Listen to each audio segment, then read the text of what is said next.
नमस्कार, आदाब। मैं हूं साइमा और आप देख रहे हैं कश्मीरनामा।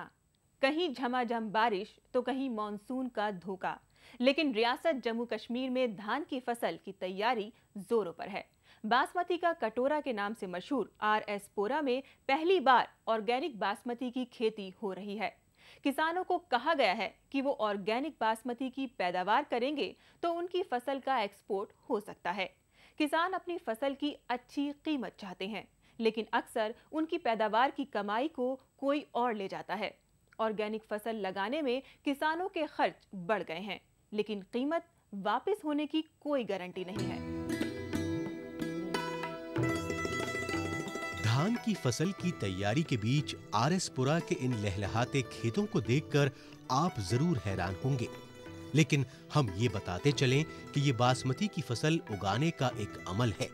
यानी RS पुरा के किसानों ने इस बार अपने खेतों में 2 महीने पहले ढैंचा की फसल लगाई, जिसका ग्रीन मैन्योर के तौर पर इस्तेमाल किया जा रहा है। किसानों को कहा गया है कि वो अगर ऑर्गेनिक बासमती की पैदावार करेंगे तो उनकी फसलों को एक्सपोर्ट किया जा सकता है। यानी बासमती चावल को एक्सपोर्ट करने के लिए ऑर्गेनिक होना जरूरी है।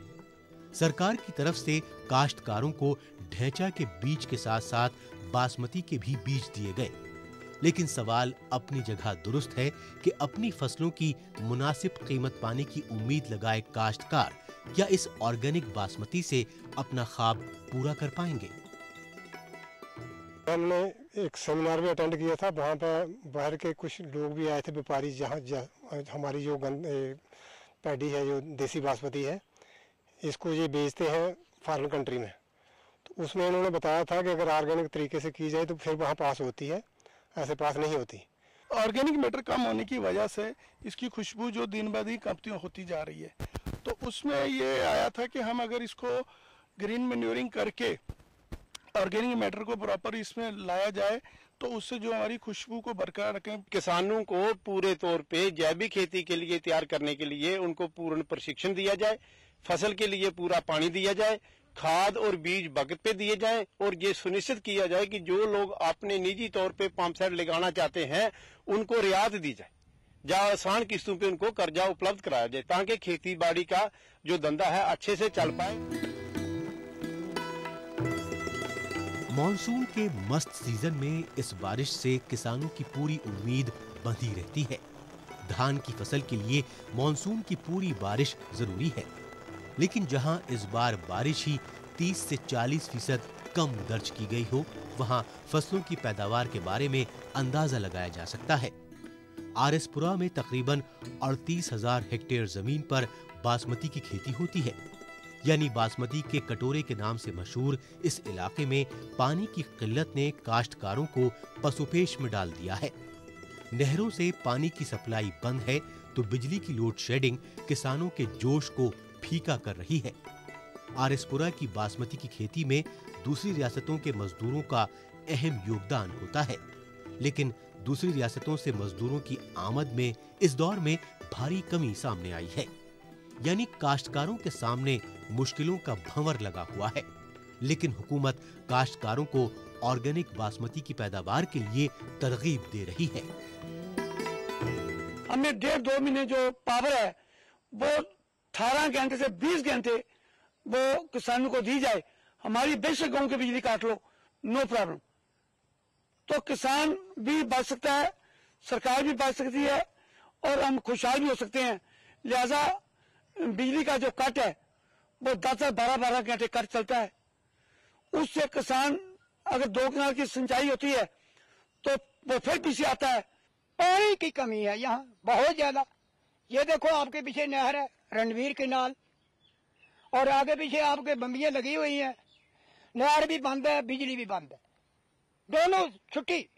जिम्मेदार बैठा है किनारे पे, देख रहा है बिजली आए, नहर तो आएगी नहीं। बिल्कुल जिम्मेदार सोच रहा है कि हम जिम्मेदारी छोड़ दें। सरकार अपने बिक्री केंद्र स्थापित करे वक्त पे, कि जब इसका पूरा वक्त होता है खरीदने का और जो निजी मिल मालिक हैं उनको मौका ना मिले, और उनको कोटा सरकार अपने से लाट करे, क्योंकि ऐसे क्या करते हैं कि जितनी से किसान की मेहनत होती है उसका सारा मूल्य तय करने के लिए ये निजी हाथों में चला जाता है। वो मनमाने रेट लगाते हैं और किसान को पूरा फायदा नहीं मिल पाता। सवाल बहुत हैं लेकिन जवाब कम। रियासत में आज भी 70% से ज्यादा लोग खेतीबाड़ी पर मुनहसिर हैं, लेकिन खेतीबाड़ी के कारोबार को बिचौलियों के हाथों छोड़ दिया गया है। पिछले साल सिर्फ आरएसपुरा में 89,000 मीट्रिक टन बासमती चावल की पैदावार हुई थी, लेकिन इस फसल की असली कीमत मिल मालिक और दूसरे कारोबारी ले गए। काश्तकारों का मानना है कि एग्रीकल्चर महकमा नए नए खाद और बीज की सलाह तो देता है, लेकिन किसानों के बीच उनकी पहुंच ना के बराबर है। काश्तकार मानते हैं कि किसानों की कम से कम इमदादी कीमत सरकार तय करती है, फिर मकामी मालिक अपना अलग रेट लगाकर क्यों खरीद ले जाते हैं। हर बार सरकार नई मंडियों का ऐलान करती है, लेकिन जमीन पर एक भी मंडी नजर नहीं आती। ऑर्गेनिक बासमती भी किसान उगाते हैं, उसके एक्सपोर्ट का फायदा कौन लेगा, ये एक बड़ा सवाल है। ज़मीन जिसके बीच में ये बासमती उगती है उसकी क्वालिटी अच्छी बरकरार रहनी चाहिए। तो उस क्वालिटी को बरकरार रखने के लिए हमारी कोशिश ये है कि फार्मर्स को इस किस्म के जो प्रैक्टिसेस हैं, जैसे कि वर्मी कंपोस्ट है, उसका ज़्यादा से ज़्यादा इस्तेमाल। हाल ही में हमने बायोगैस यूनिट्स के बारे में भी इनको प्रोत्साहित करने की कोशिश की है फार्मर्स को कि बायोगैस स्लरी जो है इसका इस्तेमाल करें वो, तो सॉइल हेल्थ जो है और भी इम्प्रूव होगी। एग्रीकल्चर वालों की बात अगर पूछे तो हम ये कहना चाहते हैं कि एग्रीकल्चर विभाग जो है ना पूरा डिसमिस किया जाए। ये जो इनको पैसा दिया जा रहा है वो लोगों में बांटे। एग्रीकल्चर वाले कोई जिम्मेदार के पास नहीं जा रहा है। अगर एक्सपोर्ट करना है तो मिलर वालों को धान जो है वो खरीदनी नहीं चाहिए, वो खुद गवर्नमेंट धान को खरीदे, फिर एक्सपोर्ट का फायदा जो है जिम्मेदार को पहुंच सकता है। ये जो मिलर लोग हैं ये हमें कोई 60 साल से खा गए हैं।